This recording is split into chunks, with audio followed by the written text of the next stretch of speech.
Y una de las conclusiones a la que llegué es que hay dentro de las fiestas tradicionales, pero más que todo dentro de las comunidades que realizan las fiestas tradicionales, códigos comunes, formas comunes de entender y de interpretar lo que ocurre en la fiesta, lo que sucede allí. Y sentí que de alguna manera yo había logrado entrar en esta, como en un universo o un pluriverso de significaciones particulares que permiten que la gente de las comunidades que hacen las fiestas interpreten lo que sucede de manera igual, o sea, como pares. Todo el mundo lo interpreta de esa manera. Ahora yo decía, pero ¿y cómo se entra allí? ¿Cómo, de qué manera uno puede entrar a ese nivel de interpretación, o mejor dicho, de percepción y luego de interpretación de lo que ocurre allí? Y por allí encaminé mi trabajo. Después de eso me di cuenta de que las fiestas tradicionales nuestras, afrodescendientes, particularmente las dos a las que hago referencia, en casi todos los escritos se habla de la religiosidad popular. Y cuando se habla de religiosidad popular, se hace en términos de un hacer religioso cristiano. Es como si fuera lo que ocurre allí, una interpretación de ellos de la religiosidad cristiano-católica. Y en la búsqueda y sobre todo en la lectura de mis percepciones y de mis interpretaciones de eso percibido, me di cuenta que no era así, porque la utilización de símbolos sagrados o de datos o de códigos sagrados referentes al cristianismo, catolicismo, es muy poca y es más en apariencia que en contenido real. Y pude ver como la mayoría de los datos que se mueven alrededor de la fiesta son ajenos al cristianismo y que definitivamente si la población que allí habita son descendientes de los esclavizados que trajeron, y valga la redundancia, desde África, o sea, evidentemente los códigos que se mueven dentro de la fiesta son códigos de los antepasados africanos y que de alguna manera llegaron hasta acá. ¿Cómo llegaron? Esa fue otra de las preguntas. O sea, ¿de qué manera, si nosotros sabemos, conocemos que el proceso esclavista fue tremendamente rudo, fuerte, que hubo toda una intención expresa de borrar los contenidos culturales, políticos, económicos y de todo tipo de esta población, con el fin de tratarlos como tabula rasa, ¿no? Como hojas en blanco que no tenían historia y en donde se les dotó de nuevo sentido. Entonces me doy cuenta que eso no ha sucedido así, que evidentemente en estas fiestas se manejan códigos bien definidos como de los ancestros y de los antepasados, pero que de alguna manera no han sido nombrados. Una de las dificultades con las que me conseguí era la posibilidad de nombrar adecuadamente lo que allí estaba sucediendo, porque la gente no lo nombra. ¿Sí? Hay vocablos con clara evidencia de algún lugar de África, pero la interpretación es muy diversa. Pero, y sobre todo, los momentos importantes, las situaciones importantes que se dan dentro de la fiesta no tienen nombre. No se les ha asignado en el idioma que hablamos, en el idioma colonizado que hablamos, no se le ha asignado nombre. Pero además, entonces, en la búsqueda de las formas como sobrevivieron esos contenidos, me di cuenta que hubo un proceso contundente de protección de todos esos elementos, de los elementos sobre todo que tienen que ver con lo sagrado, y definitivamente con todo lo heredado a nivel de los saberes y de los conocimientos ancestrales que trasladaron estas personas hasta acá. En ese momento me di cuenta de algo que parece natural, pero que fue de vital importancia para la realización del trabajo, y fue comprender en toda su magnitud a las personas que fueron trasladadas en condición de esclavitud hasta nuestros territorios como personas con contenidos culturales arraigados dentro de sí. Y una de las cosas que me quedó claro es que la cultura, aun cuando se hace colectivamente, cada quien la posee para sí mismo, cada quien la tiene dentro. Y que cuando ellos los trajeron, a pesar de todo el esfuerzo que hubo por parte de los colonizadores, sobre todo de los mercantilistas de los cuerpos y de las almas, que fueron los que los compraron ellos en África, los trasladaron en los barcos, los vendieron en los mercados de esclavos aquí y los llevaron luego a las haciendas, todo el empeño que tuvieron en borrarles toda esa cultura, eso no fue posible, porque eso no es posible hacerlo con nadie. Ninguna persona puede, a menos que sufra de una cosa y tenga una amnesia. Pero si uno no sufre de amnesia, uno recuerda todo lo que le enseñaron. Yo le digo, por ejemplo, a mis estudiantes que si uno se va para otro país y quiere hacer una arepa, uno no necesita haberse llevado 1 kilo de harina de maíz en la maleta. Uno consigue algo que parezca harina y uno hace una arepa porque ya nosotros sabemos hacerlo.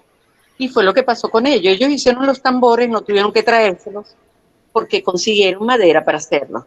Y consiguieron el espacio, consiguieron las formas para reproducir acá los elementos culturales que ya ellos tenían dentro de sí, trasladaron en todo su recorrido.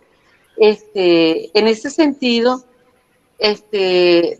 me di cuenta que para su preservación hubo la necesidad, una de las estrategias, porque evidentemente utilizaron estrategias con el fin de conservar esos contenidos.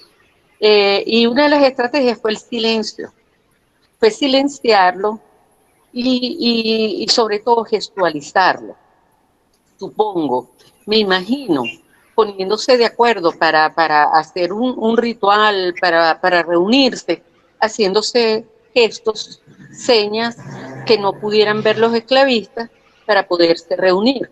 Y aquí quiero hacer un inciso que me parece importante que también lo tengamos claro para todo lo demás que vamos a estar conversando, y es que incluso alrededor de la celebración de la fiesta, se ha ido propagando una serie de ideas que son absolutamente falsas.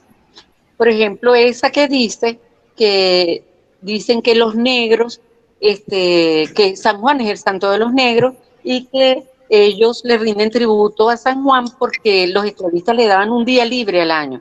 ¿Qué les parece? Les daban un día libre de 365 días donde los sometían a trabajos forzados sin reconocimiento de su condición humana. Resulta que les daban un día libre y resulta que era el 24 de junio.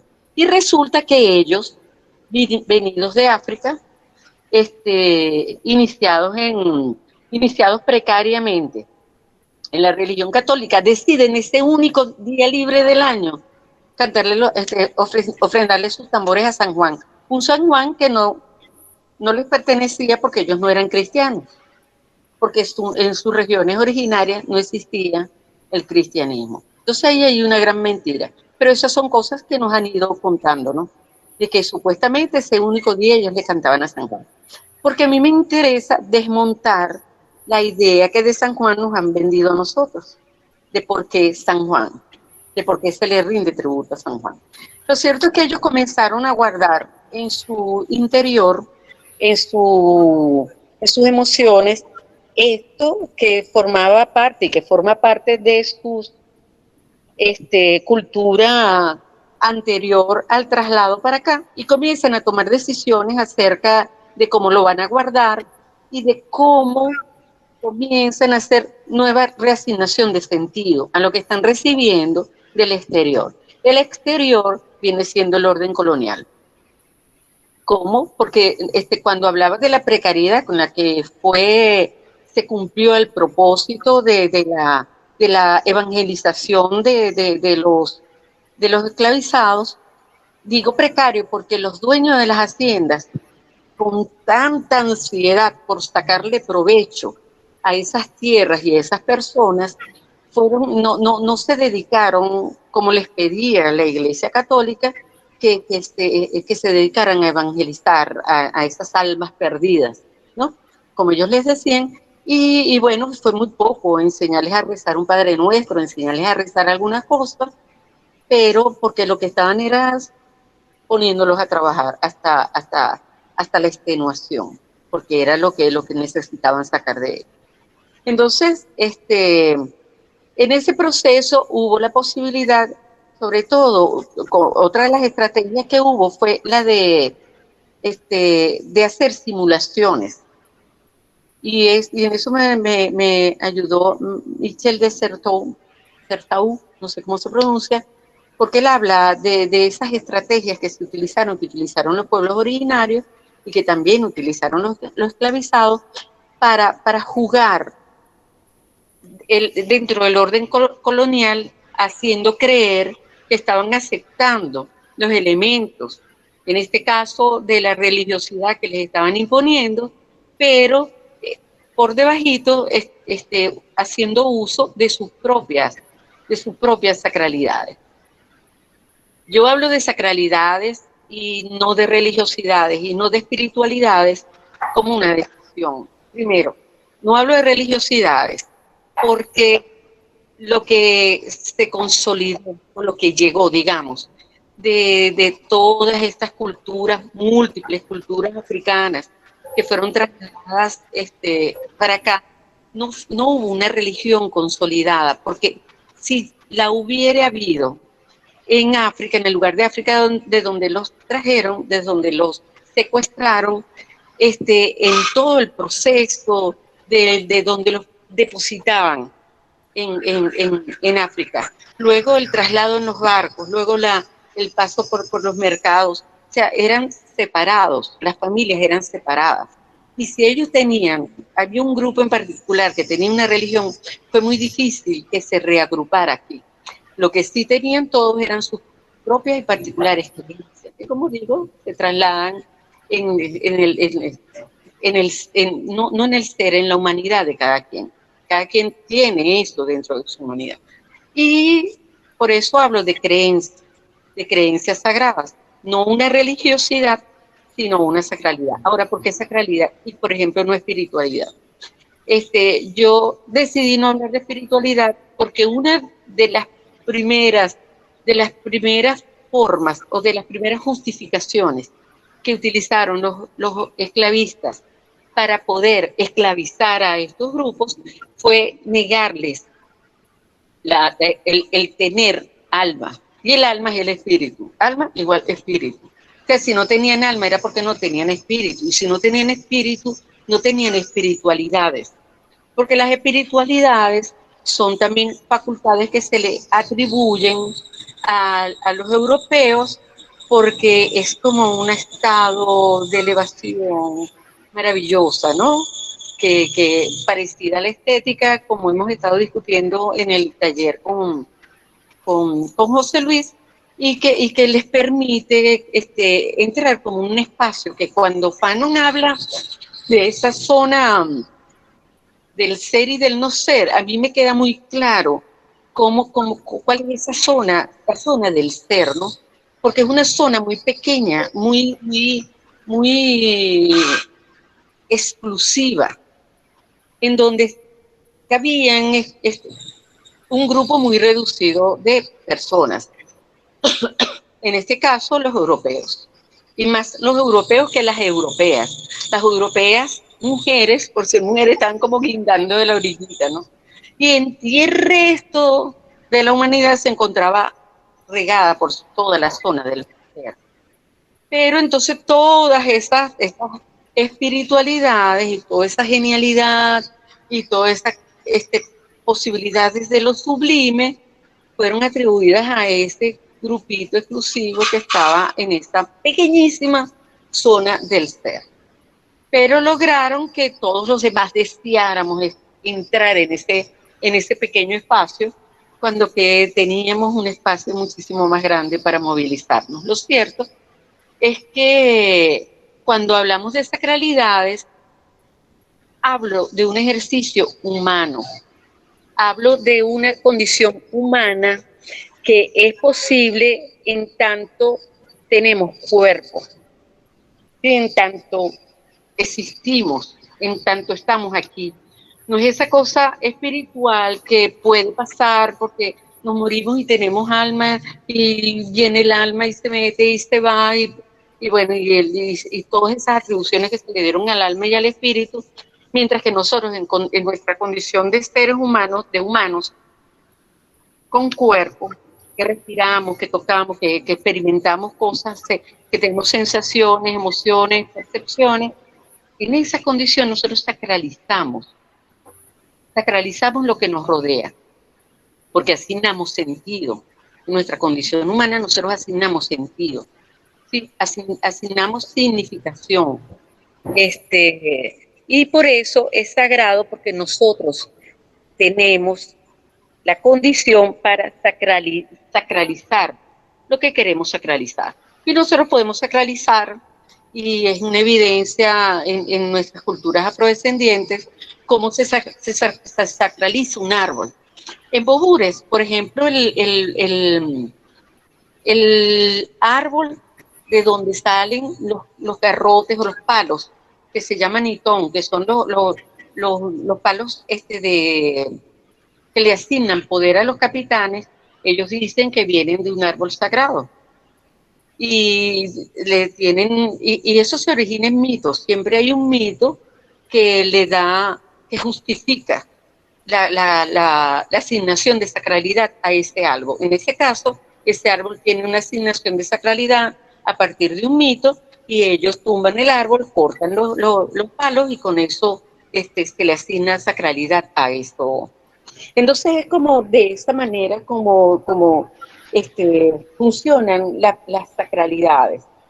Se transmiten también de generación en generación, después que un grupo humano cultural toma decisiones acerca de a qué asignar sentido, a qué asignar significado, se transmite de generación en generación. Y luego se utiliza para la socialización de los individuos y las individuas que conviven en la comunidad. Y eso es sumamente importante, porque el proceso de socialización, en donde se transmiten los contenidos simbólicos, subjetivos, de significado, de sentido, a través de ese proceso de socialización, todos los individuos son iniciados y preparados para comprender y entender todo lo que ocurre en la fiesta de la misma manera. Y ahí vuelvo al principio. De alguna manera, o sea, yo vuelvo a mí porque, bueno, ese es mi lugar de enunciación. Después de un tiempo yendo a Bobures, de una manera inconsciente, yo pude entrar en esta posibilidad de conocer los sentidos, los significados que se mueven en el proceso afectivo y que se transmiten, además de maneras informales. Y yo creo que por eso pude entrar, porque son maneras informales, no es la cosa de generación en generación como se plantea muchísimo, y sobre todo en esa lectura folclórica que se le da a las fiestas tradicionales, que es como una generación diciéndole a la otra generación, esto se hace así, pero no es así. Es algo que permea toda la vida natural, habitual de las comunidades.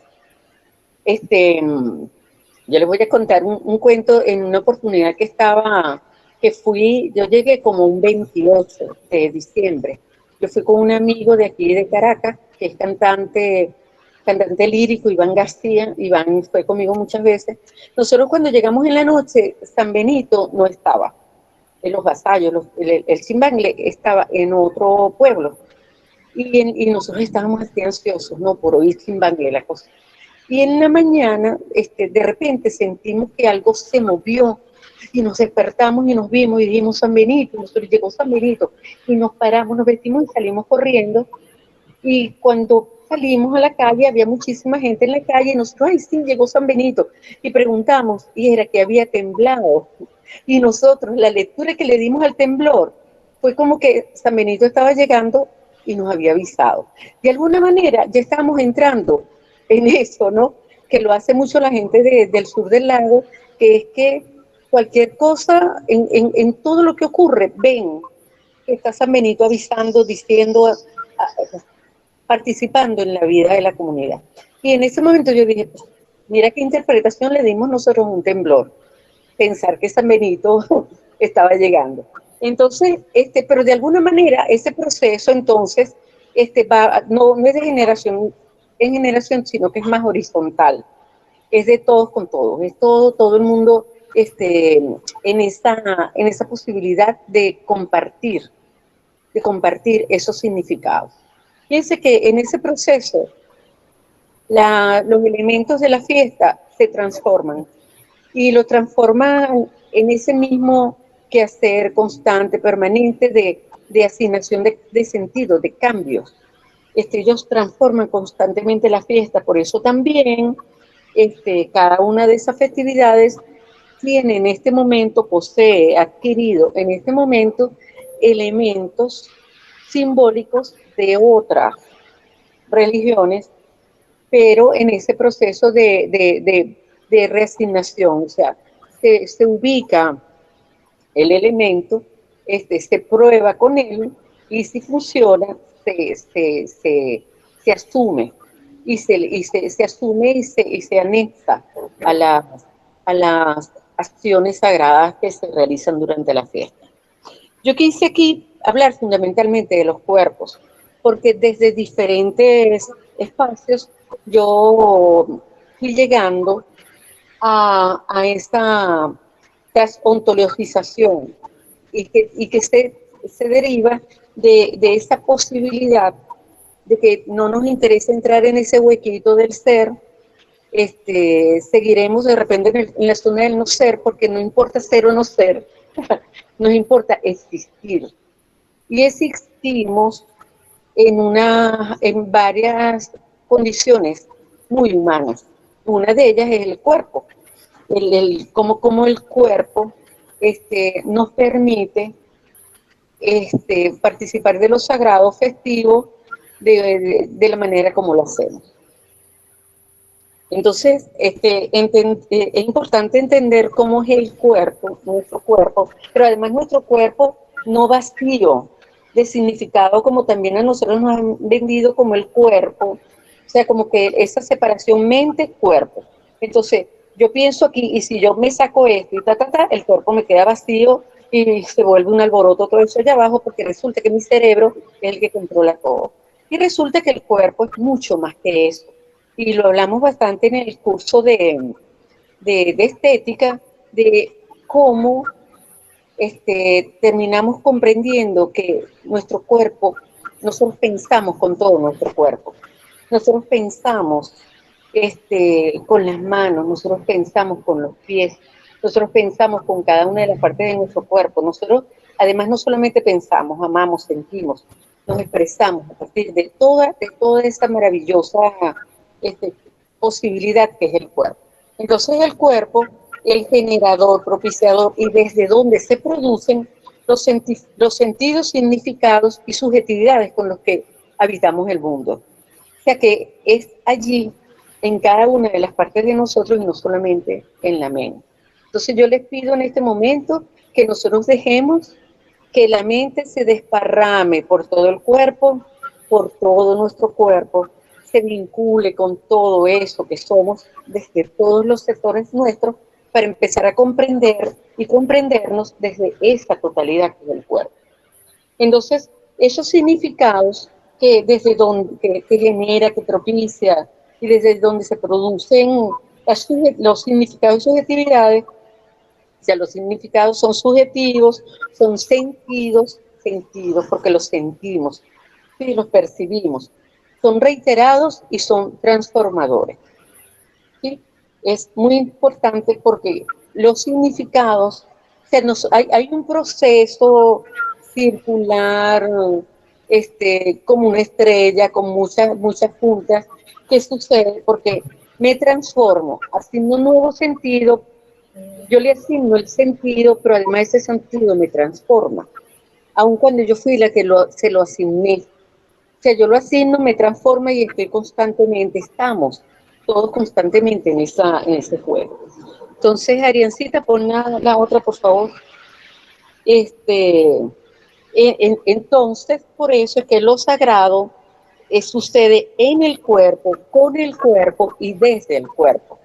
O sea, toda la experiencia sagrada no se da afuera.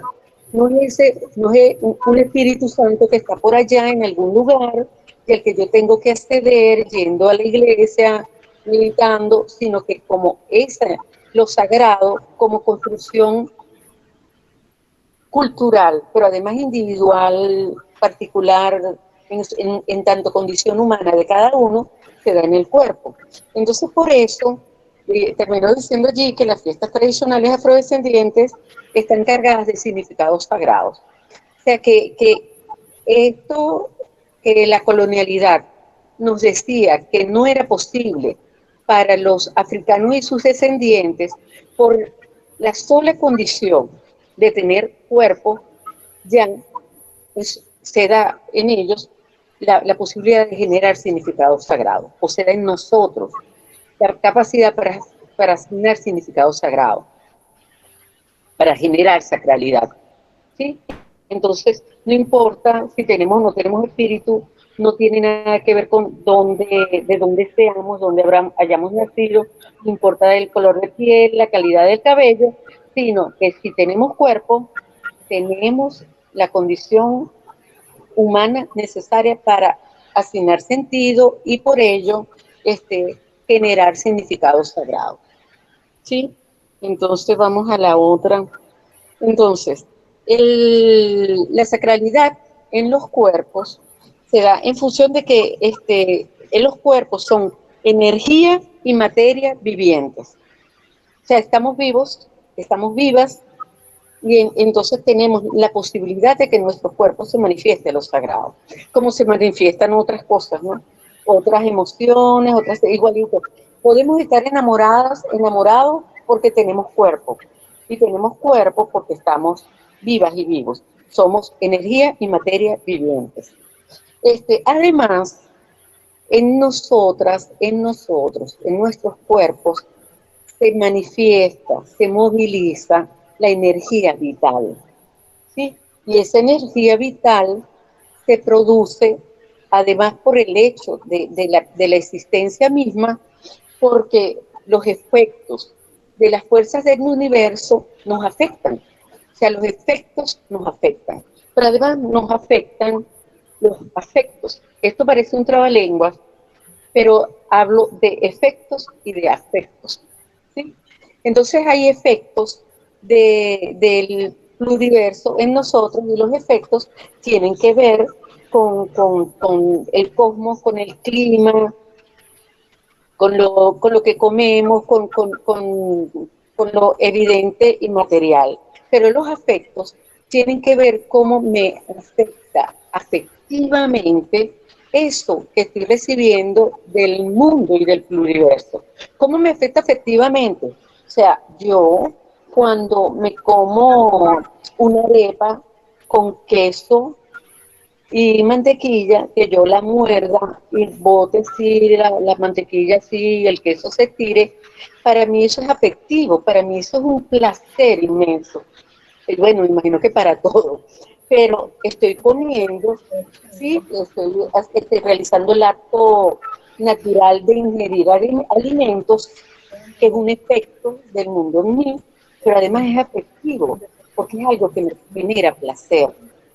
Y al generarme placer, el efecto me afecta de una manera más contundente. No sé si mi trabalenguas está quedando claro, pero estoy segura que sí, porque todos ustedes, todos nosotros entendemos eso en nuestra condición de artista. Y además, entonces, también nos afectan nos efectiva y efectivamente la historia común, ¿sí? Yo pongo allí la historia común que se transmite a través de los mecanismos de socialización. Cuando nos cuentan la historia nuestra, de nuestra comunidad, la historia se cuenta de manera afectiva. Nos hacen, por ejemplo, en las dos poblaciones que estuve trabajando, son poblaciones que tuvieron su libertad de maneras muy particulares. En el caso de Curiepe, que bueno, ya lo he dicho varias veces, fue a través de la negociación con las autoridades coloniales para lograr fundar de manera oficial un pueblo de negros libres. Eso no fue fácil, no fue que ellos mandaron una carta y le dieron, dale, sino que eso fueron años y años de lucha hasta que ellos cristalizaron esa posibilidad. Pero ese cuento se transmite históricamente a todos los cuerpos, a todas las personas que habitan el pueblo, de una manera muy importante, afectiva, porque es la posibilidad de vivir en libertad. Eso garantizó el derecho a vivir en libertad, la condición de dejar de ser esclavizados para ser libres. Entonces eso es un afecto que afecta afectivamente, positivamente, los cuerpos de las personas que habitan la población. Y eso es tremendamente importante. Lo mismo sucede en Bogure, en estos dos casos, pero sucede en todas las poblaciones y además no necesariamente afrodescendientes. Lo que pasa es que, bueno, mi trabajo se refiere a los grupos afrodescendientes. Pero todo esto convierte a los cuerpos en cuerpos sagrados, en cuerpos en los que los cuerpos que transitaron por un proceso esclavista terrible, que lucharon, que resistieron, que resemantizaron, que tradujeron todos los elementos que se les impuso y sin embargo, cuando llegaron y pudieron fundar su pueblo, vertieron ahí todo lo que tenían guardado. Es como ustedes deben haber escuchado una historia que dice que cuando las mujeres esclavizadas estaban preparadas para escapar, para cimarronear, que se iban, ellas comenzaban a guardarse semillas en el cabello. Y cuando escapaban, que llegaban al territorio que iba a ser el cumbe, donde se iban a quedar, sacaban, batían su cabello y salían las semillas y podían sembrar el alimento para habitar allí. ¿Sí? Entonces fíjense cómo el uso del cuerpo, que también se hacía a través de los nuangos, de las clinejitas, en las clinejitas se hacían los mapas por donde tenían que desplazarse para llegar a un cumbe.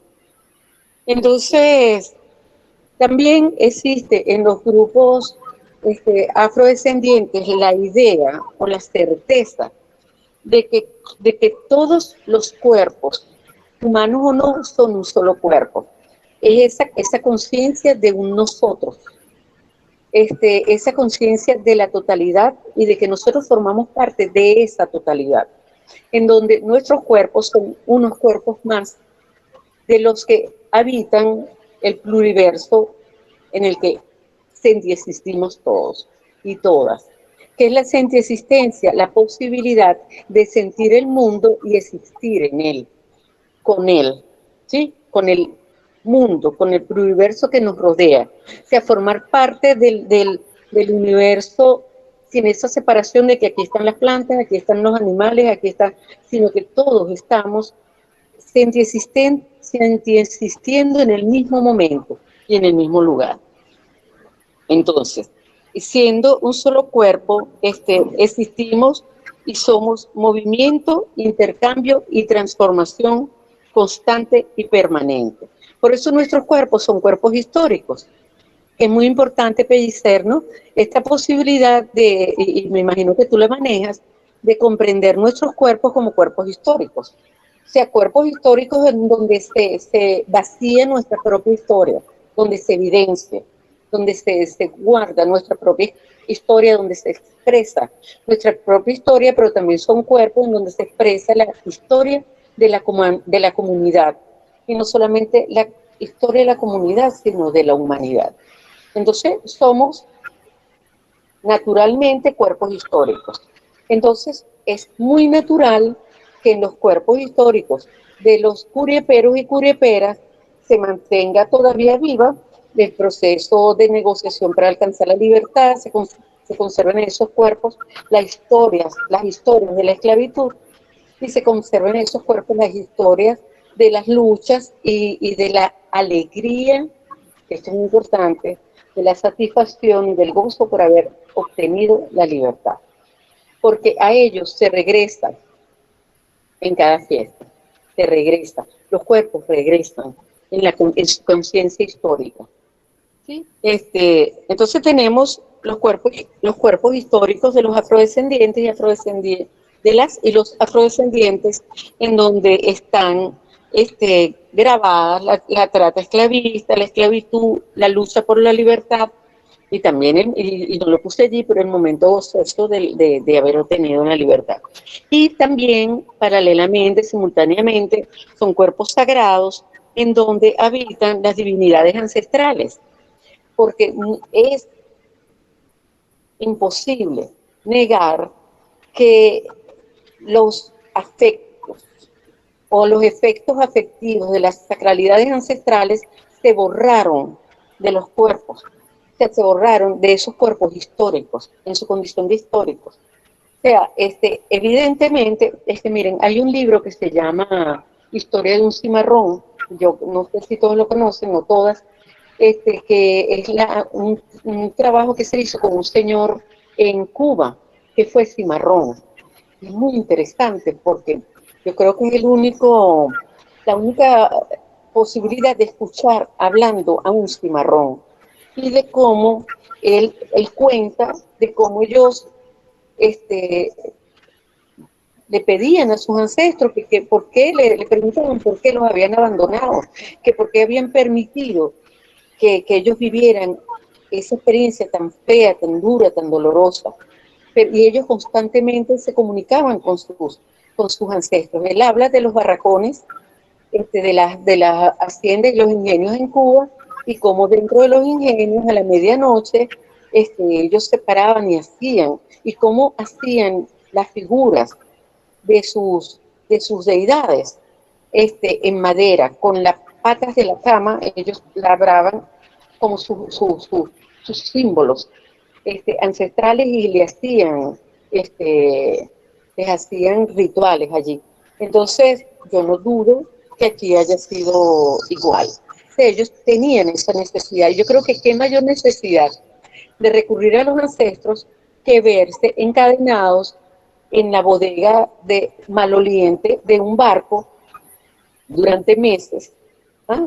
Todos juntos, sin poder bañarse, sin poder comer. O sea, qué mayor necesidad de recurrir a una divinidad para salvarse que esa, ¿no?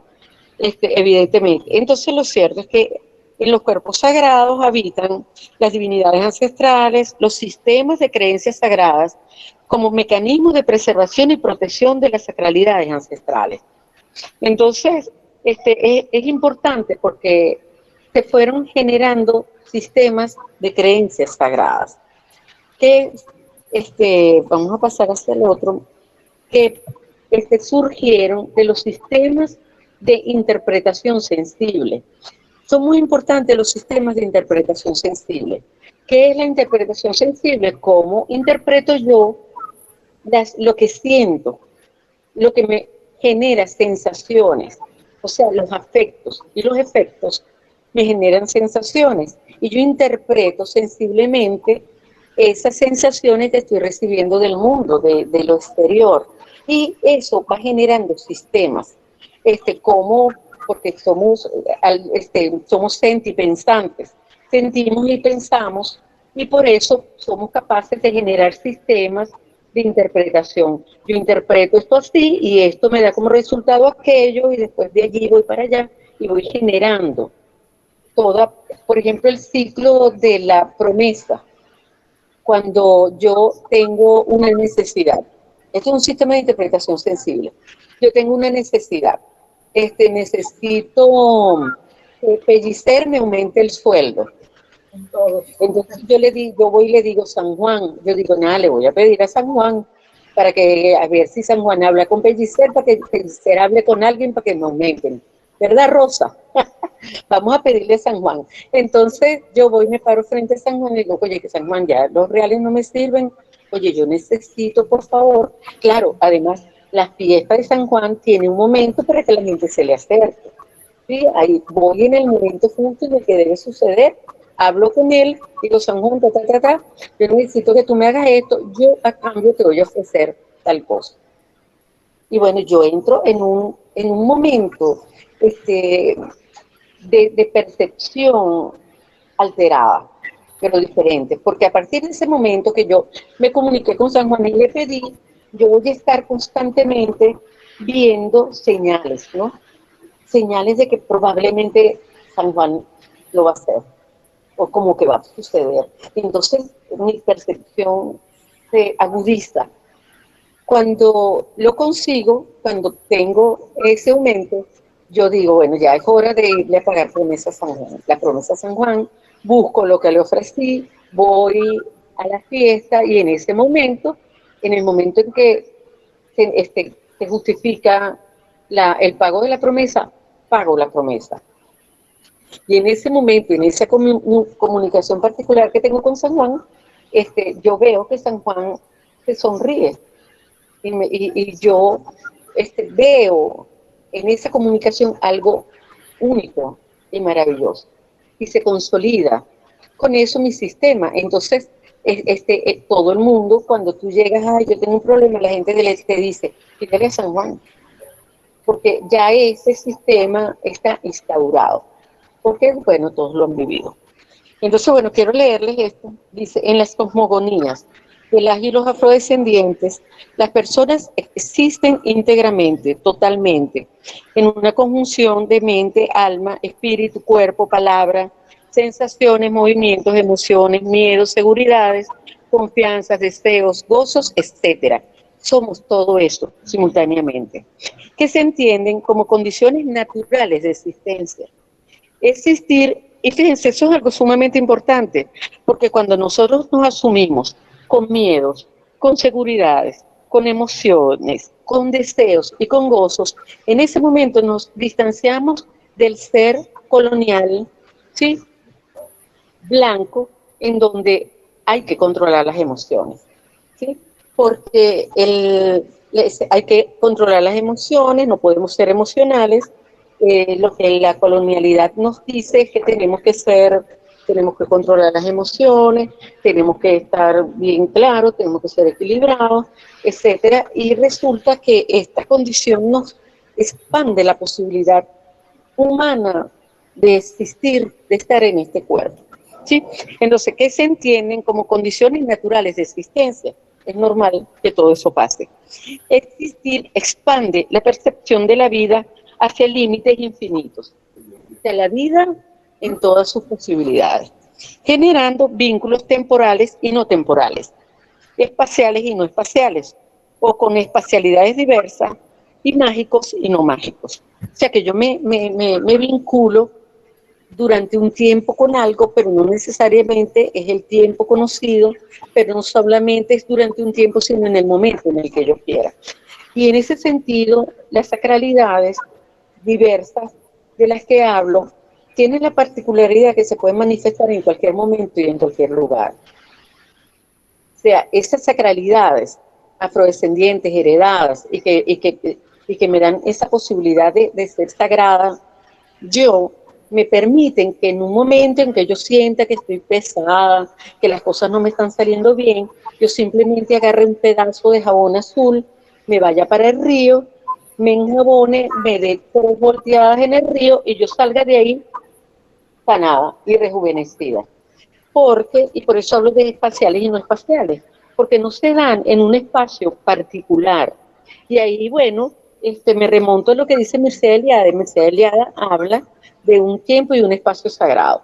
Los espacios sagrados para los afrodescendientes que manejamos las sacralidades diversas, no son espacios delimitados, sino que pueden ser la puerta de la casa, el baño, porque de repente no puedo, si yo vivo en Caracas, no puedo ir a hacerme ese baño en un río, me lo hago en la ducha. Agarro igualito mi jabón azul, me meto a la ducha y hago mi ritual y igualmente me transformo. Entonces, así como los cuerpos integrados, alma, espíritu, mente, cuerpo, se integran también con el cosmos, por lo que son el lugar expandido y magnificado de manifestación de lo sagrado y de lo emocional existente. Son, en su condición de cuerpo físico y material, un espacio de expresión de la realidad toda. Son los cuerpos, entonces una comprensión de los cuerpos que rompe igualmente con esa visión colonial de que, y además moderna, ¿no? Porque la visión moderna convierte a los cuerpos en solamente lo estético, ¿no? Los cuerpos que tienen que estar bonitos, operados, pero también bien peinadas, maquilladas, con un vestido bien bonito, con zapatos de marca y todo, la cantidad de cosas, pero volvemos a un cuerpo que por eso es sagrado, porque es expandido, que es total, que es integral y que es poderoso. ¿Sí? Por ello lo sagrado, para quienes piensan y existen, alcanza más allá de lo puramente corporal, pues se expande energéticamente, entendiendo como energía las intuiciones, las emociones, las sensaciones, las percepciones y el pensamiento, abarcando la naturaleza que nos rodea y nos incluye. ¿Sí? Entonces entendemos como energía todo eso, ¿sí? Todo eso que somos y con lo que existimos. Entonces, tenemos que los efectos del mundo en nosotros que nos afectan efectiva y afectivamente producen nuestras subjetividades, ¿sí? Y ellas son las respuestas son transversalizadas por lo afectivo, lo que ocasiona que las respuestas sean afectadas. Y la afectación viene a ser la intuición. Sí, o sea, eso que nosotros entendemos como intuición, como que es una cosa así que surge, que no sabemos de dónde surge. Surge de los efectos del mundo en nosotros y de cómo se han consolidado nuestras subjetividades a partir de esas afectaciones, ¿sí? Porque transversalizan todas nuestras respuestas. ¿Sí? Entonces, la intuición, que viene siendo el diálogo con nosotros mismos a través de la escucha de nuestras percepciones, reacciones y las comprensiones producto de las afectaciones históricas que producen formas de comprender eso único que nos acontece y que para efectos de este trabajo se vierten en la fiesta tradicional. ¿Sí? Entonces fíjense cómo lo intuitivo como producto de esa escucha de todo lo que nos sucede energéticamente en nuestra condición humana total, absoluta, transversalizada por los efectos afectivos del mundo, nosotros lo llevamos a la fiesta y se vierte en la fiesta. Y eso es muy importante. También esto me parece importante porque estamos hablando de cuerpos como particularidades, como unidades.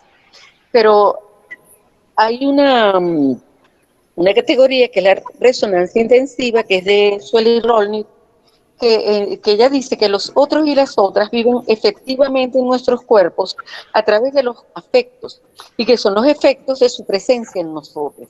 Cada persona habita en nosotros en nosotras, a partir de los afectos. Y que mayor afectos que nuestros antepasados, que nuestra familia, que la gente con la que compartimos en nuestras comunidades. Entonces, somos seres vivientes y humanizados y divinizados en los procesos de simbolización y sacralización. Entonces, nosotros en esos procesos nos humanizamos y nos divinizamos, que es lo que nos va a permitir luego la transontologización. En la próxima lámina, es así como las vibraciones que emanan de los tambores, las maracas y las voces actúan como resonancia intensiva, porque son cuerpos que resuenan unos con los otros. Actúan como resonancia intensiva a través de todos los ámbitos perceptivos de los que disponen los cuerpos que celebran la fiesta, siendo percibidas como se ha hecho desde el origen de la historia, de sus sacralidades ancestrales. La danza se presenta, entonces, como consecuencia lógica y diversa de esas vibraciones, concebidas como sagradas. Todo esto sucede simultáneamente en forma de percepción, sensación, respuesta, que permite que lugares alternos a la experiencia habitual se citen y se interpreten como sagrados.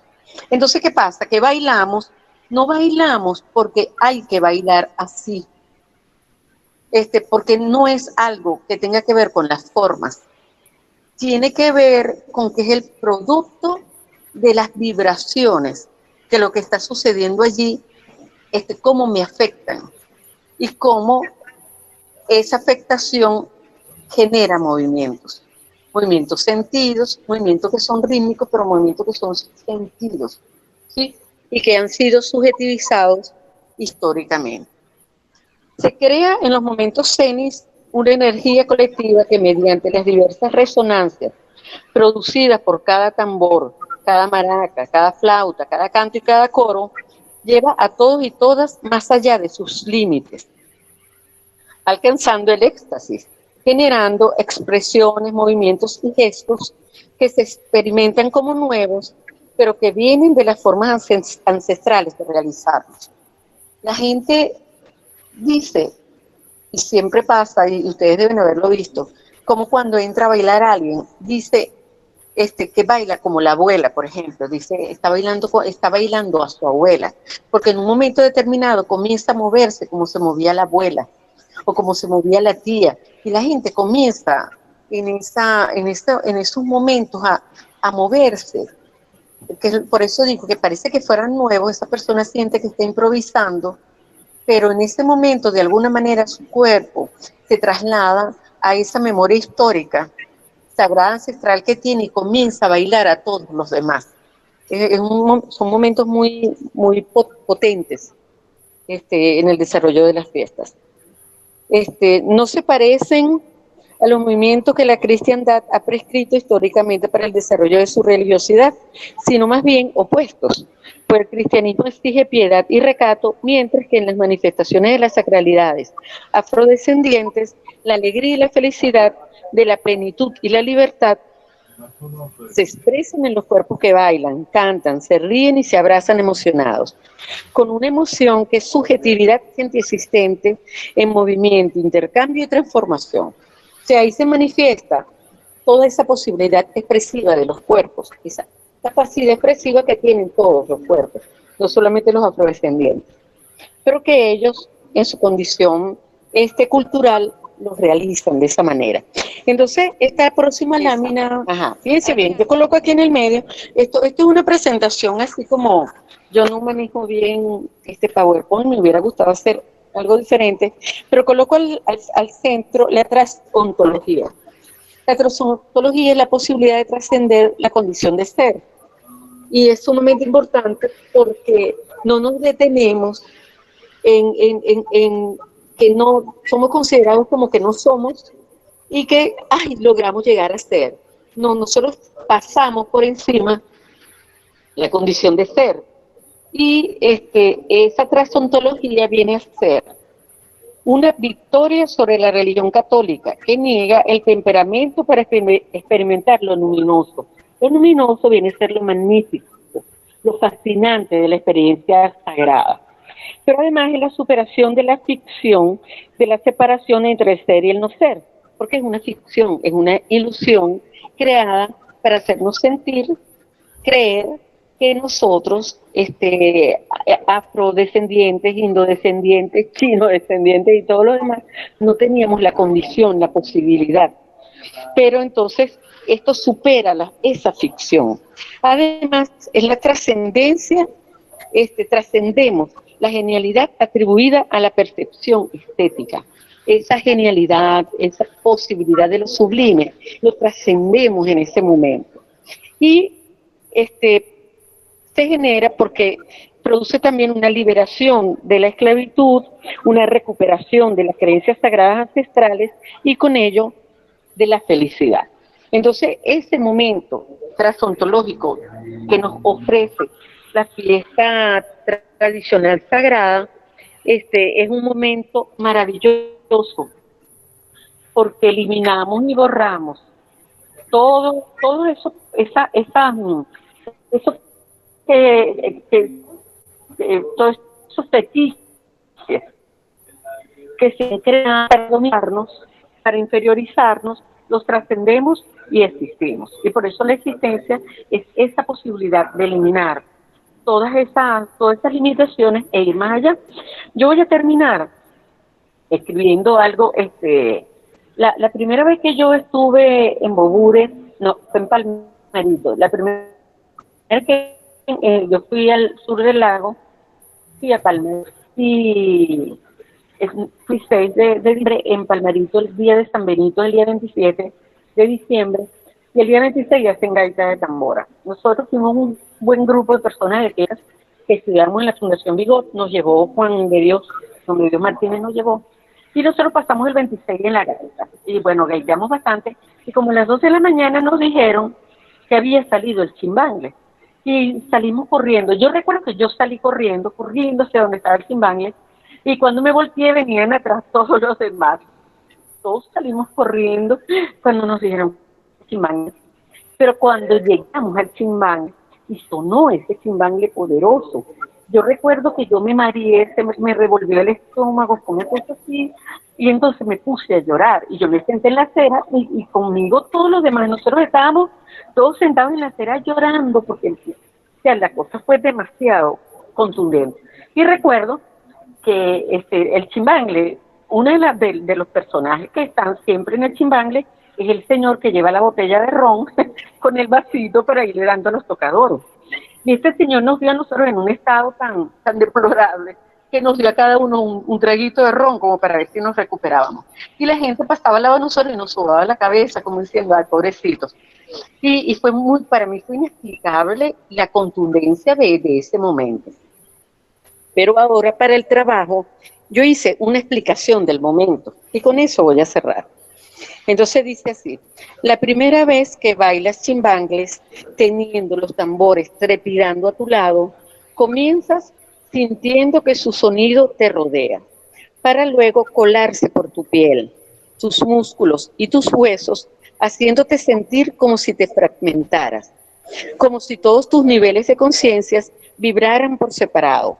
Cuerpo, mente, corazón, alma, espíritu, como si cada una se independizara y bailara su propia danza, girando dentro de ti, pues sigue siendo tú.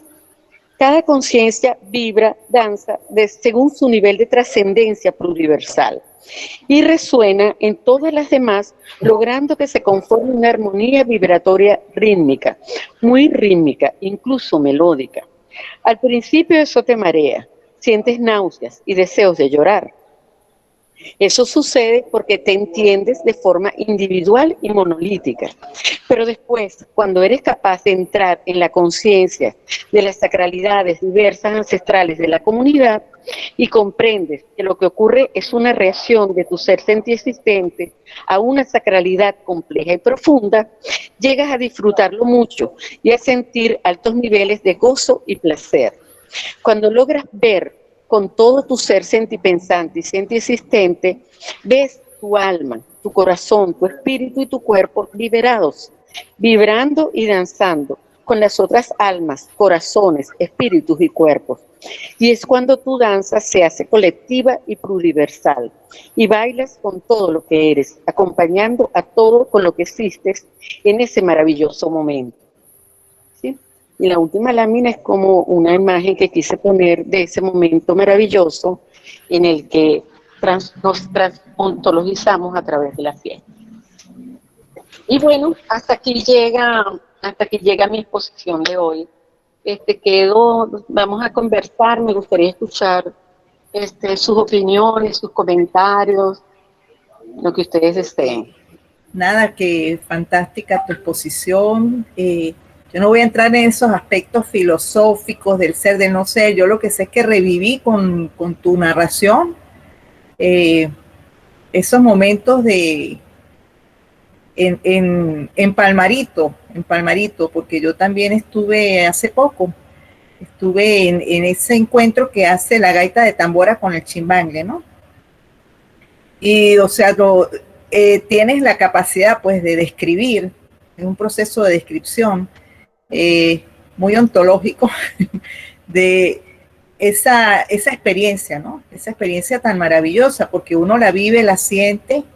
Yo pasé como 4 días en una posada al frente de la iglesia y por todos lados en la noche, porque no tampoco, o sea, no estoy acostumbrada a esos trasnochos, o sea, esas amanecidas así varios días, un primer día y después, bueno, poco a poco, pero que se escucha por todo el pueblo los tambores del chismangle y es algo delicioso. Y nada, pues que es un trabajo muy bello. A mí me gustaría poderlo leer, o sea, poderlo conocer un poco más, Betty. No sé si es posible que tú lo compartas o tienes otros planes con el trabajo, no sé si lo vas a publicar pero me encantaría de verdad leerte porque a mí también me gusta mucho ese aspecto. Claro, yo lo veo, por supuesto, pues tengo otra mirada, lógicamente, desde la antropología, pero me gusta mucho la forma como tú lo has mirado, pues lo has plasmado como trabajo. Entonces a mí sí me gustaría leer de verdad porque ese es un tema que a mí me encanta, ese es un tema que me fascina, todo lo que es la música y las manifestaciones, la expresión afrodescendiente que tú estudiaste. Eso es lo que te puedo decir. Estoy así muy emocionada por haberte escuchado en esta exposición y esa última parte de verdad es muy descriptiva de lo que se siente en ese momento en que estás viviendo, pues allí entre esa gente, entre tanta gente, en colectivo, pues es una emoción colectiva sumamente inmensa, de una alegría, es una cosa así como que se te va a salir el corazón de sentir tanto. Eso es lo que te puedo decir y de verdad insisto en que quiero leer el trabajo. Sí, sí, yo te lo mando. Yo no sé, Luis Felipe, cómo se acostumbra. Yo estoy esperando que me envíen el acta de aprobación y para enviar a la gente que me lo ha pedido, que varias personas me lo han pedido y yo quiero que la lean. Yo quiero eso, yo quiero conversarlo. De una vez quiero invitarte, de una vez aprovecho para invitarte a que hagas un artículo, o sea, hagas algo allí eh, más reducido, pues que hagas un artículo que pueda ser publicable en una revista y yo me encargo de buscar la revista, o sea, yo tengo las revistas, pero me encantaría que eso fuese publicado, puede ser en la revista de la Red de Antropología del Sur, que se llama Insurgentes, justamente. También está la revista de la Asociación Latinoamericana de Antropología. Yo ahorita soy parte de la junta directiva y entonces puedo también buscar la manera de que se te publique. Pues, o sea, yo creo que es digamos, para dar a conocer, ¿no? Y estas no son revistas, digamos, indexadas sino son de libre acceso. Son indexadas no, sino arbitradas por los colegas, por los mismos pares, pero no tienen ese problema de indexación y aquella cosa tan complicada, sino son de libre acceso y me parece que es importante también contribuir pues en dar a conocer el trabajo, ir viendo un poco esa parte, digamos, de la publicación de lo que se produce. Bueno, no sé si UNEARTE tiene otra forma, pero yo te ofrezco esa, pues me encantaría de verdad que ese trabajo sea publicado y dar a conocer un poco más a nivel de América Latina y otras latitudes. Pero yo no solo te hago preguntas, sino son preguntas que yo me hago, ¿no? Desde la danza, ¿no? Bueno, también he tenido esos momentos espirituales, claro, con San Antonio. Pero te pregunto, ¿no? ¿Cómo entrar a ese nivel de percepción? ¿Cómo, cómo se va entrando al nivel de percepción? Lo otro, que tú me dices por aquí, porque, porque fíjate una cosa, o sea, yo cuando he ido analizando desde otro lugar de enunciación nuestras danzas de tradición, ¿no? Siempre le veo como la parte muy colonial, ¿no? Que a veces nosotros hay un movimiento folclorista que sigue afianzando esa visión de la danza en relación a un santo o a una creencia. Si nosotros revisamos muchas de estas fiestas, de estos mitos de nuestras fiestas, han sido mitos impuestos por el colonizador y que desde el pueblo, y eso que tú dices, o sea, que nosotros hemos llamado la religiosidad popular, seguimos aupando, ¿no? A través de unos ritos seguimos aupando ese mito. Y cuando uno va a las fiestas de tradición, lo que ellos le repiten es eso, ¿no? Por ejemplo, yo siempre pongo el ejemplo de los diablos danzantes, ¿no? En los diablos danzantes, siempre es el mal que se rinde ante el bien. Cuando nosotros hacemos el análisis, vemos el bien, lo que va representado, por supuesto, por el hombre blanco, que es el cura, por el cuerpo de Cristo, mientras que todo el mal, el que se le rinde al pueblo, es el afro. Es malo porque no solamente porque lleva máscara, porque lleva cacho, sino porque lleva un ritmo y una corporeidad, porque tiene una música, todo eso visto desde lo malo, ¿no? Entonces, ¿cómo nosotros trascender eso, ¿no? O sea, esa sacralidad de la que tú nos hablas. Ahora, eso que tú nos hablas, también lo percibe el pueblo, lo dice el pueblo, pues una visión tuya sobre una fiesta, igual que es una visión mía sobre una fiesta, lo que estoy diciendo, ¿no? ¿Qué nos dice la gente de las comunidades? Nos habla de esas sacralidades, porque, o sea, yo no lo veo vivido. Por otro lado, hay una cosa que así como buscándole la quinta pata al gato, ¿no? Tú sabes que a mí siempre me ha gustado eso. Tú dices que cuando bailamos en la fiesta, bailamos son por los ritmos que nos afectan en nuestra emocionalidad. Que no es el baile de hacer el paso como se hace el paso. Sin embargo, nosotros que estamos en la fiesta sabemos que sí es importante, porque si tú te metes a bailar a una fiesta de San Juan y no sabes bailar, te van a expulsar de la fiesta.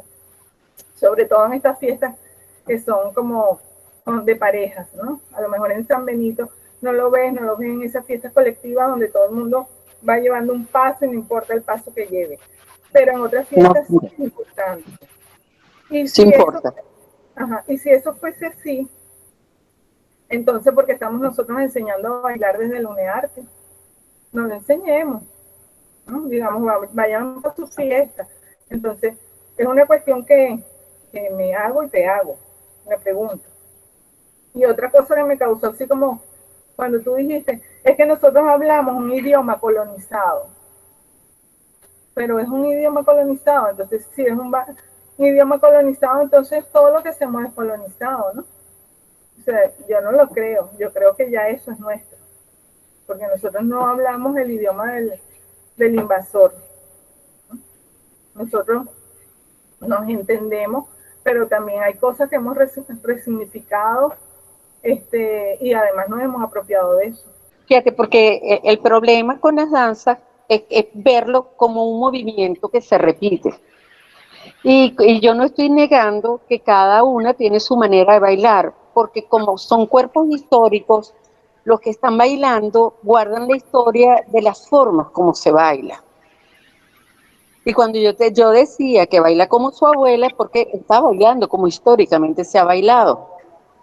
Como la comunidad ha tomado la decisión de que se baila, además a partir también de las afectaciones de ritmo y de todo lo demás. O sea que cada comunidad tiene una vida íntima, particular.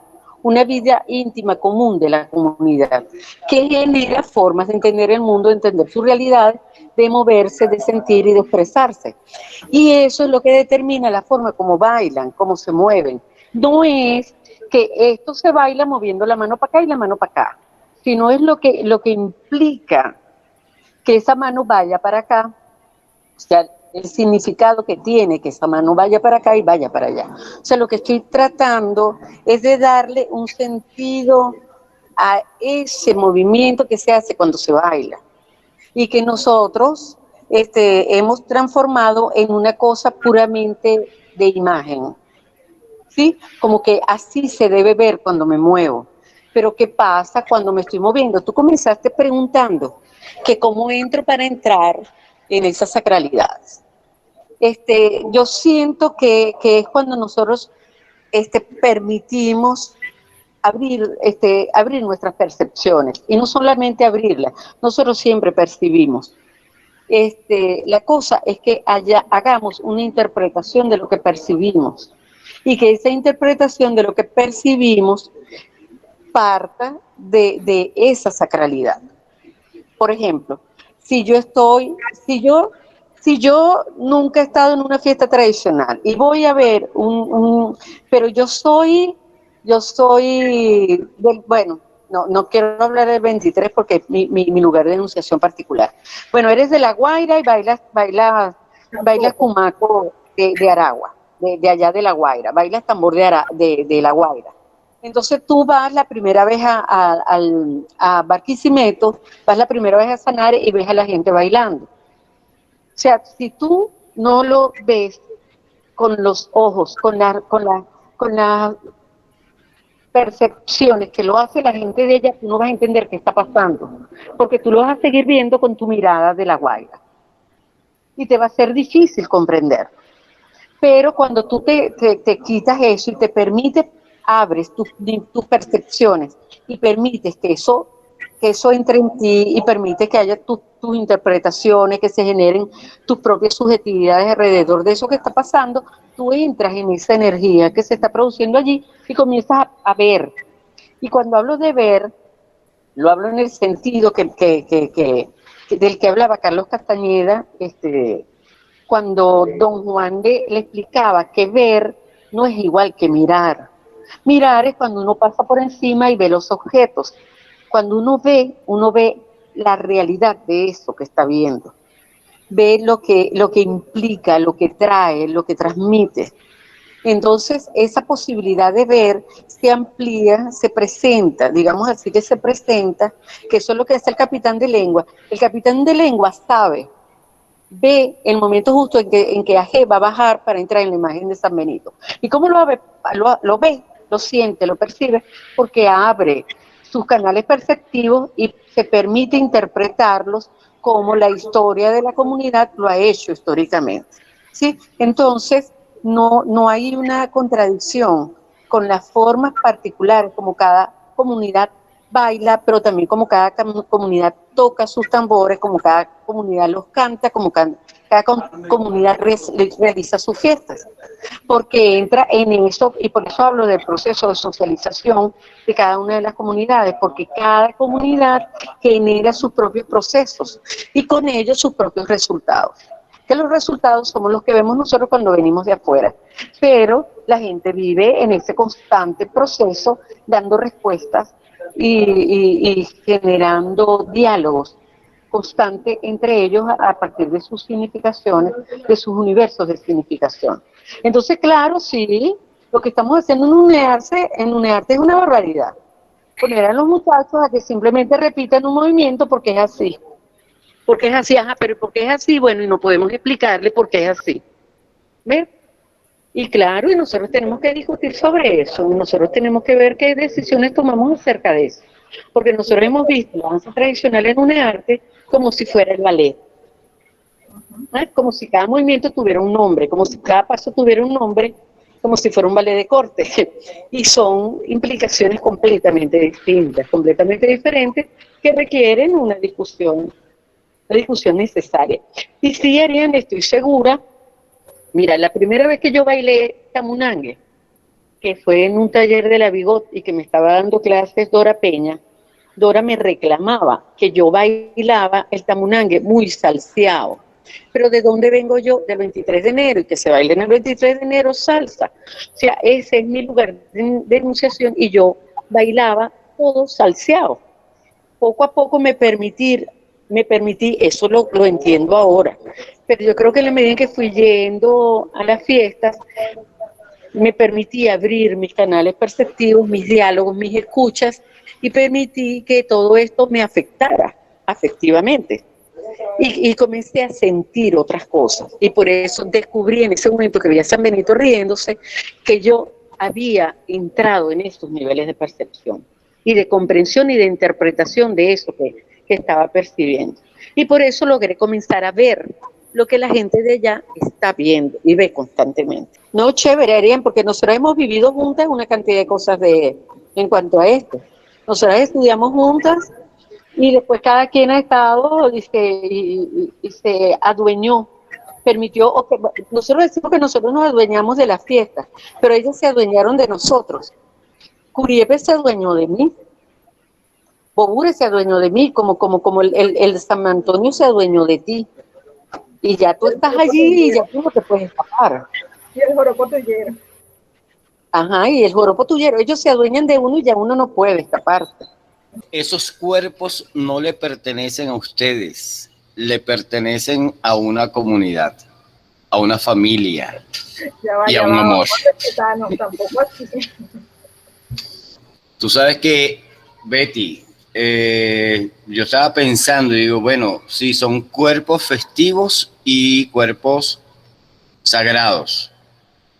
Yo decía, el cuerpo sagrado de aquel esclavizado que se dejó enfermar, que trató de dañarse a sí mismo en su corporalidad, para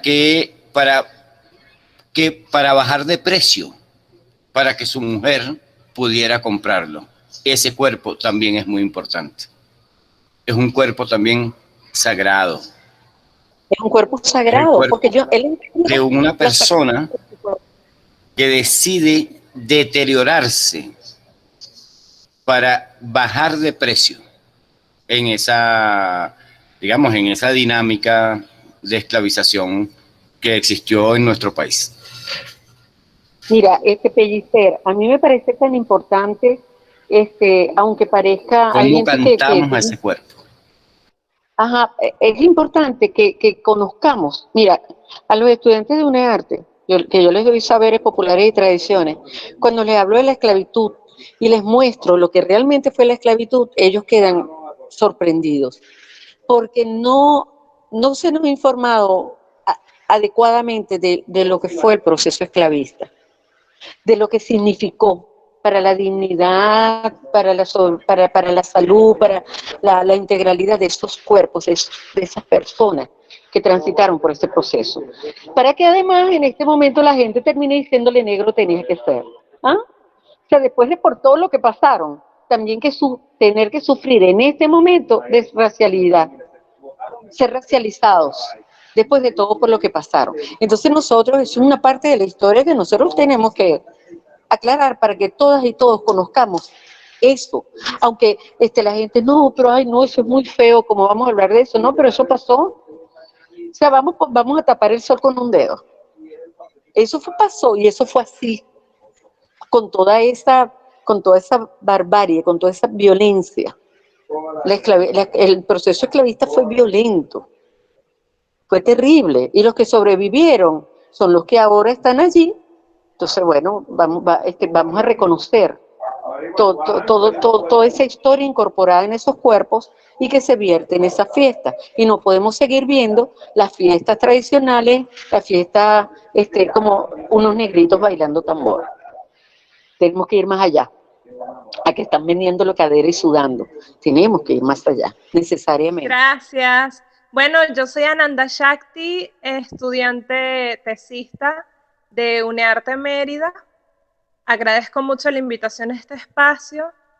Quería sí, hacerle una pregunta sobre eso que estaban hablando hace rato de lo que pasa en UNEARTE con el tema de la danza tradicional. Yo soy de la mención dirección teatral, pero he pasado también por danza y por música. Y la festividad que más conozco, tengo 7 años asistiendo a ella, es el San Juan de Naiguatá. Entonces, de alguna manera, he vivenciado eso que usted relata allí. Por supuesto, me sentí profundamente identificada. Pero en el proceso como estudiante y en el oficio artístico como creadora, me he preguntado cómo desde la idea de que la noción que tenemos de arte heredada de Europa, totalmente colonizadora, ya está desprovista de cierta magia, o sea, ya ha perdido esa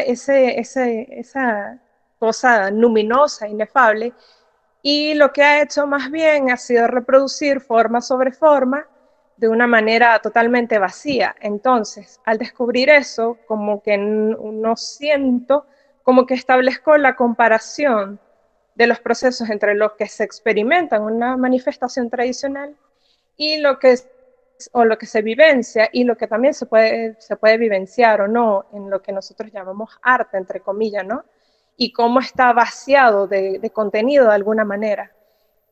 En ese proceso o en esa reflexión, traté en el trabajo especial de grado como de tender unos puentes, de problematizarme cómo desde esa noción de arte podemos ir hacia lo que acontece en la manifestación tradicional y traer eso hacia nosotros. Cuando digo nosotros, entiéndase que seguimos todavía siendo, o sea, nuestro oficio sigue siendo el artístico. Cómo traer esa sacralidad a nuestro espacio sin que se caiga en la imitación cliché, que creo que es un poco donde quedó este último debate entre usted y Ariadne, como lo que estaban hablando, sin caer en la repetición de la imagen, sino más bien vivenciándolo desde el mito, desde el rito, desde todo lo que acontece en una festividad de este tipo. Hola, Nanda. Mira, Nanda, yo estaba pendiente de tu defensa, ¿sabes? Porque yo leí tus participaciones en el taller de estética, de más allá de la estética, y sé que estabas por la misma onda que andaba yo, ¿no? Y siempre me interesó muchísimo lo que tú escribiste. Y estaba pendiente y fue qué casualidad, yo decía, no puede ser, que el mismo día y a la misma hora que yo estaba defendiendo, estabas defendiendo tú. Y no te pude escuchar porque yo quería escucharte. Mira, yo creo, fíjate,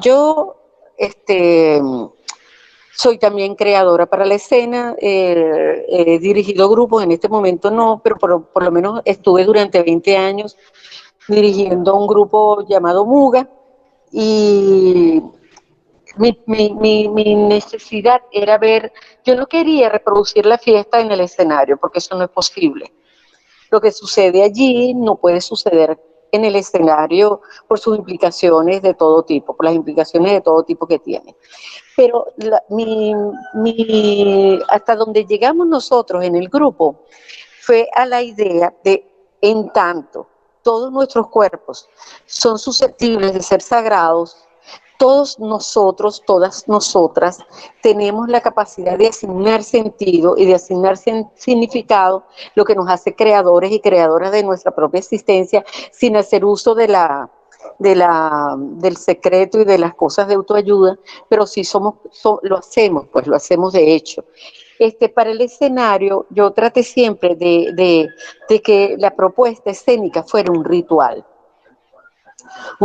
que nosotros creábamos. O sea, que el proceso creativo de nosotros para la escena era la creación de un ritual que nos permitía asignarle sentido a lo que estaba sucediendo durante el desarrollo de ese ritual, y que nos permitía que quienes estaban como público sintieran y percibieran las subjetividades que estaban en juego en el proceso de realización de ese ritual escénico. Por eso yo llegué al concepto de performance sagrado en mi tesis, porque terminé relacionando la escena, viendo con todo respeto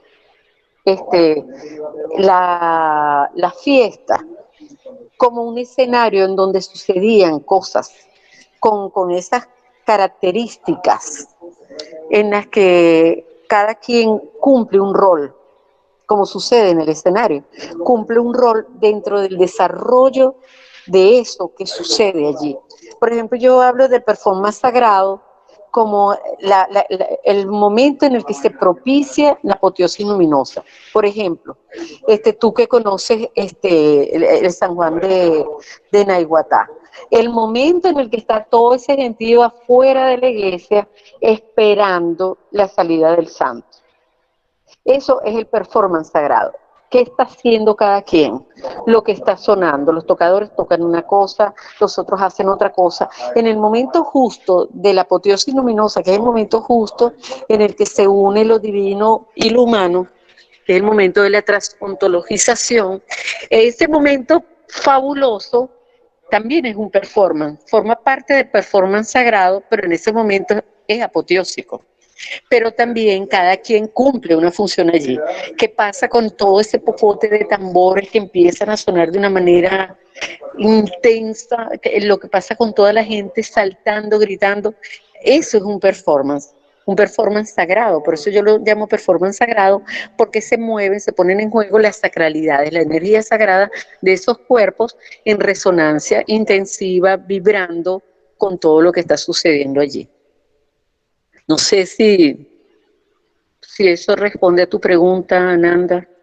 Sí, un poco, sí. Claro, porque usted dice que propone desde el arte o desde la escena una especie de ritual, lo llamó así, y dijo el término performance sagrado. ¿Cómo fue que me dijo que...? Sí, performance sagrado. Ajá, exacto. Y eso mismo planteo yo, no lo llamo performance sagrado, pero sí un ritual, en efecto. Ahora, sí creo que hay que profundizar mucho en ese ejercicio porque sí he escuchado muchos comentarios sobre el cómo, ¿no? Cómo hacerlo desde lo artístico, cómo vivenciarlo, Pero bueno, nada, estamos en ese mismo camino construyendo ese cómo, sin caer en lo cliché, incluso en lo colonial, en la imitación de... Así que bueno, nada, agradecida. Gracias. Bueno, de todas maneras yo doy talleres de rituales, ¿oíste?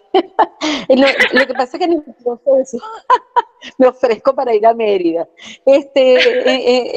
En mi proceso he ido trabajando con eso, pues, para trabajar con rituales y como con los cuerpos sagrados. Y hemos trabajado, hemos hecho, y es bien chévere, bien sabroso.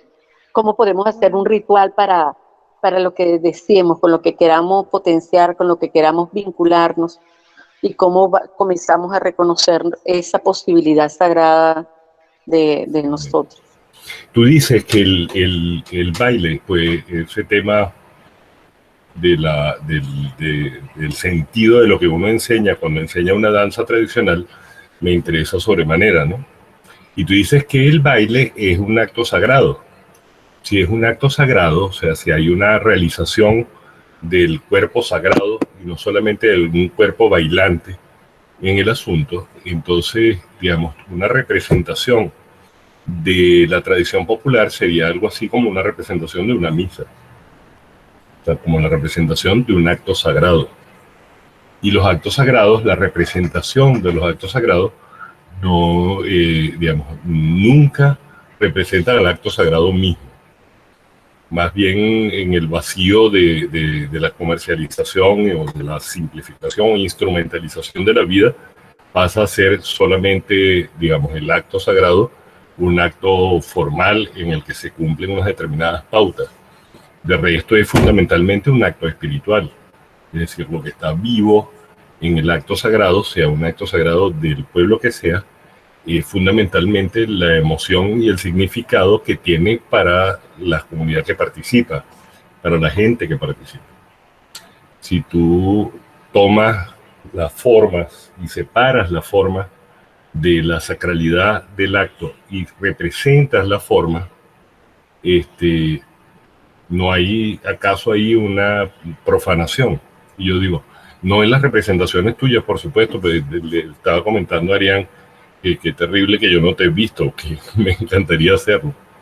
Y dices que digamos, haces otra manera de como convocar a lo sagrado en la presentación tuya. Pero tendríamos que tomar en cuenta la tremenda asimetría que hay cuando tú representas lo sagrado que se considera no sagrado, es decir, aquella que tiene la presión terrible que hay sobre todas las fiestas de Barlovento y sobre todo el San Juan, que incluso fue una vez invadido por la Polar, aplastándolo con una tarima, con un poco de chicas bailando. Es decir, hay un menosprecio explícito hacia una sacralidad, hacia una manera de manifestar lo sagrado. Es cuando tú tomas y reproduces una manifestación sagrada que tiene una sencillez y una subalternidad, porque o sea, ha sido aplastada, perseguida, designificada, ¿no? Y la tomas, tienes como una responsabilidad muchísimo mayor que la de la representación del paso.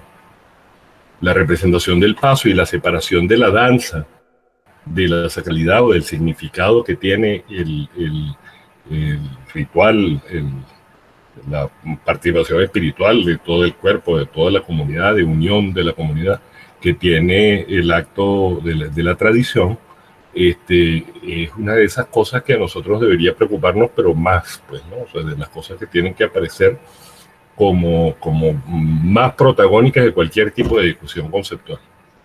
No sé si es transontológico o postontológico o pre o cisontológico, pero o sea, no es tanto para ponerle calificaciones, sino para pensar sobre la cosa misma. Y la cosa misma es qué es lo que representa cuando lo representa. Cómo podemos reconstruir un sentido de lo que hacemos para que no sea una reproducción de la superficialidad en la que normalmente lo que quiere decir uno con folclorización de la fiesta es como una simplificación de la fiesta. ¿Qué es lo que uno quiere decir cuando dicen, digamos, una mentalidad moderna aplicada a la fiesta? Es la separación, como que si la fiesta fuera un baile, y resulta que la fiesta no es un baile, sino que es un acto espiritual tradicional de reconocimiento y de autorreconocimiento de la gente, es decir, no es una representación, no son unos pasos que se aprenden para bailar una cosa determinada, sino son una vida real. ¿Cómo esa vida real se lleva? Pues a veces cuando nosotros hablamos también con el tema de la modernidad, decimos que, por ejemplo, el ballet entonces no era una representación, no, y también es de alguna manera en que se resolvió una representación de una vida real. Pero el ballet o digamos, las formas más académicas tienen sus rituales y tienen su manera de representarse para que signifiquen un respeto hacia lo que tú estás comunicando. Y tienen una espiritualidad determinada. Cómo nosotros construimos la espiritualidad de lo popular venezolano y la construimos en nuestros estudiantes, cómo la construimos para que sus representaciones no sean simplemente como complementación de fiesta, como tema telonero, como manera de vaciarlo de sentido y de sacralidad. Eso por ahí es más o menos la pregunta. Bueno, perdón, profe, que tenemos que conversarlo, hay que discutirlo en el seno de la universidad, porque en estos 13 años se ha ido desvirtuando lo que se pensó inicialmente para la danza tradicional, porque lamentablemente, profe, hemos sufrido de racialización hacia las danzas tradicionales históricamente. Y dentro del ambiente dancístico, hemos sido como los otros, ¿no? Entonces, fíjense que dentro de UNEARTE, los estudiantes de contemporáneo descalifican a los otros. De hecho, cuando se hacía selección, los que no tenían condiciones, los que tenían el mejor talento, quedaban para ballet. Los que estaban más o menos quedaban para contemporáneo, y los que no servían Los que no tenían oído, no tenían buenas condiciones físicas y todo lo demás lo mandaban para tradicional, porque ahí podía estar cualquiera. Y comenzó a generarse allí la idea de que la gente que estaba en tradicional eran los que no tenían talento ni condición artística. Y entonces se avergonzaban, comenzaron a avergonzarse de estar en danza tradicional. Y entonces trataron, y fue como la vida, como lo que se da en la modernidad, se dio en pequeña escala en UNEARTE, porque empezaron todos los estudiantes de danza tradicional a luchar por parecerse a los estudiantes de contemporáneo. Yo tuve muchas calenteras dentro de mis clases cuando yo daba danza tradicional, porque yo me volteaba a cambiar la música y estaban los muchachos haciendo estiramientos, levantando la pata, haciendo ejercicios de ballet. Yo les decía, ya va, pero ustedes tienen que estar practicando lo que estamos trabajando nosotros aquí. No tienen pero entonces tenían esa necesidad de hacer ballet, esa necesidad de ser contemporáneo para obtener reconocimiento y prestigio, porque eso es lo que les da reconocimiento y prestigio. Y lo tradicional no. Entonces se empezó a desvirtuar y se comenzó a convertir en un arte la práctica de la danza tradicional en otra cosa. Yo doy montaje y proyección de la danza y bueno, precisamente parte del proceso es generar la posición abstracta que les permita pensar ese tránsito del espacio, de lo tradicional, de lo sagrado al espacio escénico, y cuesta, porque ellos son showceros, ellos van a hacer un show, y ellos quieren hacer algo así llamativo, para este tambor urbano ayudó bastante en eso, en convertir eso en un show, y la cosa está muy disuelta, muy desdibujada para nosotros en UNEARTE, todo lo que tiene que ver con lo tradicional. Y insisto, tenemos que sentarnos a conversarlo, creo que lo hemos hablado, profe, mi preocupación al respecto, porque ya yo siento que lo que estamos haciendo en la mención danza tradicional no tiene ni pies ni cabeza. No sabemos hacia dónde vamos. Y eso tenemos que conversar. Si lo vamos a ver, claro, Arián, por ejemplo, siempre ha dicho que lo vamos a ver desde la antropología, lo vamos a ver desde el arte, lo vamos a ver como un proceso cultural. ¿Cuál es la orientación que le vamos a dar? ¿Desde dónde cuál va a ser el lugar de enunciación de la danza tradicional en UNEARTE? Vamos a ver cómo lo hacemos. Y, profe, fíjese, hay una cosa que me resonó de lo que usted dijo, cuando habló de si nosotros llevamos escena, entonces, por ejemplo, siendo sagrada una fiesta de San Juan, es como llevar una misa a la escena.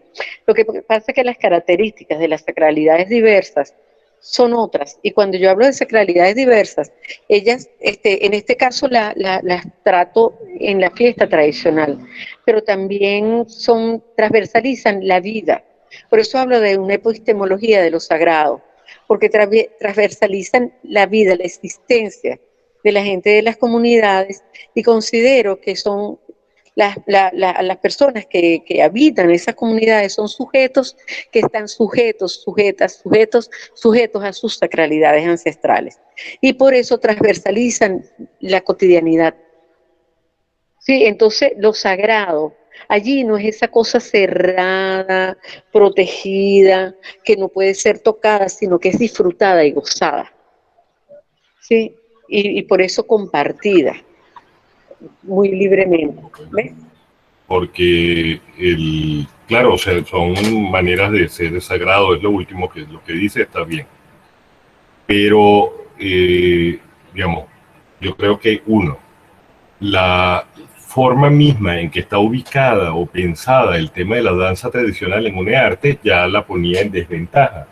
Es decir, si tú estás en una danza y lo danzario de la manifestación artística es solamente parte de ello, ¿no? Es decir, como si pusiera algo así como una manifestación de las artes marciales, de los Shaolin dentro del tema de gimnasia. Entonces, dentro del tema de gimnasia ya quedó subordinado y desespiritualizado y descontextualizado, porque eso no es una gimnasia, es una manera de aproximación a la espiritualidad, es una forma de vida, es una manera de conocer el mundo.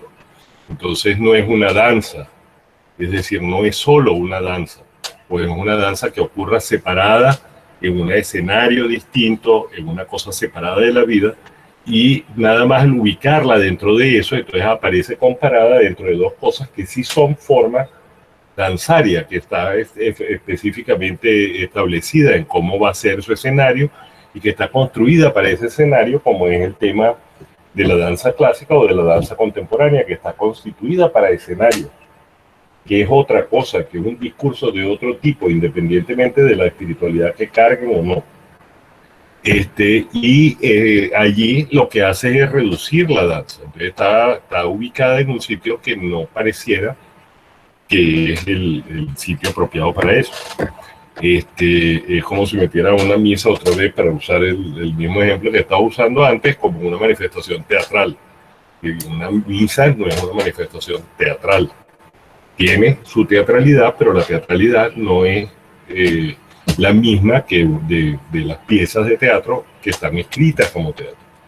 Y la cosa más terrible que pasa es que entonces nosotros vayamos derivando en que tenemos unos estudiantes que están tratando de reproducir una cosa que yo veía en Margarita una vez con un primo mío, que era una cosa patética, que era una especie de fiesta con Venevisión. No sé si te acuerdas del ballet de Venevisión, manifestando las distintas manifestaciones artísticas de Venezuela, y después que mezclaban en el medio de una especie de Broadway junto a la Miss Venezuela las manifestaciones de distintas regiones del país. Es decir, es propiamente como destruir prácticamente cualquier tipo de carácter sentido, valioso, de significado de aquella cosa que somos nosotros, que es lo que estás diciendo cuando hablas de una manifestación tradicional. Yo creo que ese es como el propio tema, como el propio tema para pensarlo, para poderlo además convertir en práctica. Agradecerle a Betty por su ponencia, por mostrarnos una cosa que tiene que ver con la vida, con su vida, ¿verdad? Porque esta investigación de Betty, como casi siempre es la investigación, no es separada. Esta investigación de Betty no es separada de su vida. Y yo creo que eso es una cosa que hay que agradecerla. Que además ella no lo separa incluso en el discurso. Y esa oportunidad que hemos tenido de escucharla, de compartir con ella, que vamos a seguir compartiendo, Betty, en otras ocasiones. Yo quisiera además que en el futuro pudiéramos hacerlo con Osvaldo Marquionda, con Félix Oropesa, y que habláramos del malandreo en la danza, que habláramos de la danza y el cuerpo urbano de nuestra ciudad de Caracas. A mí me parece interesante entender este trabajo como un inicio, como una fotografía de un momento determinado, ¿no? Que mañana podría tener otro rostro y cuyo rostro le vamos a poner nosotros y nosotras. Me parece tremendamente importante que pudiera servir para modificar las miradas, para cambiar, para ver estas sacralidades nuestras desde otro lado, desde otras posturas diferentes a las que se venían haciendo. Como se les venía viendo, a desracializar esa mirada, a desfolclorizar esa mirada, o sea, sobre todo a dejar de utilizar los conceptos y las palabras convencionales. Una cosa que yo digo en el trabajo es que yo iba a tratar de utilizar palabras que andan, palabras que bailan, palabras que sienten.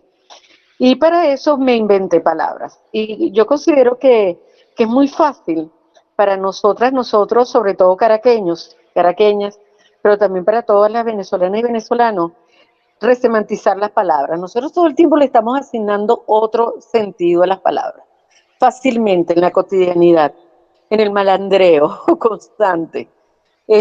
Como ejemplo, eso de criminal, ¿no? Eso salió, creo, de las cárceles y tal, y ahora todo el mundo dice, oye, eso está criminal, porque todos de una vez agarramos lo que sale por ahí y lo resemantizamos.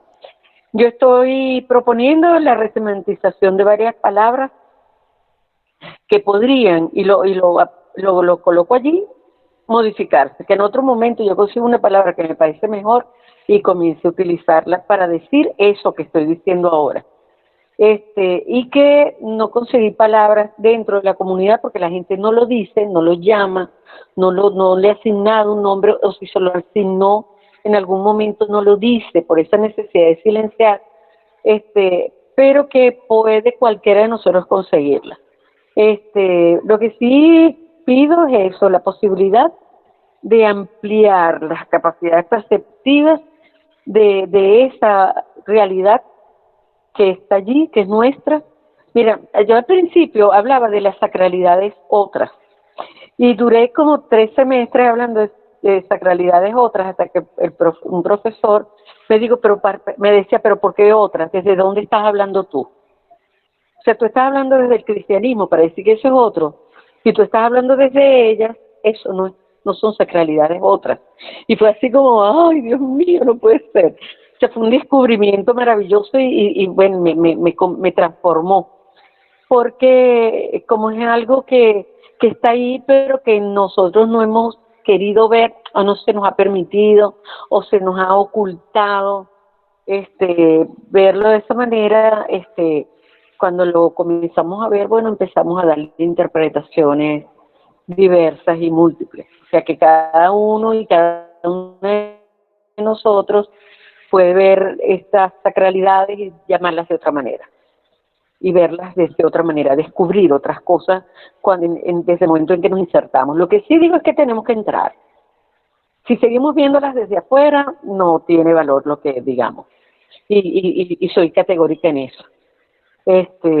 Seguir viéndolos desde afuera es seguir viéndolo como lo vieron los europeos. Y se ha visto desde el capitalismo, desde la modernidad, desde la industrialización, porque se ha convertido también en una mercancía, como decía el profe Humberto, desde que Cacique, Santa Teresa y la Polar han tratado de entrar en esas fiestas tradicionales. Pero bueno, hay mucha tela que cortar, hay mucho que decir sobre nosotros, y como decía Juan José Bautista, es necesario que ya comencemos a tematizar sobre nosotros, a hablar de nosotras, y por ahí van a ir surgiendo mucho, va a ir surgiendo mucho. Agradezco la oportunidad, Luis, y agradezco la presencia de todas y todos. Me siento muy contenta y muy orgullosa de tenerles aquí, de que me hayan escuchado, y de verdad se los agradezco.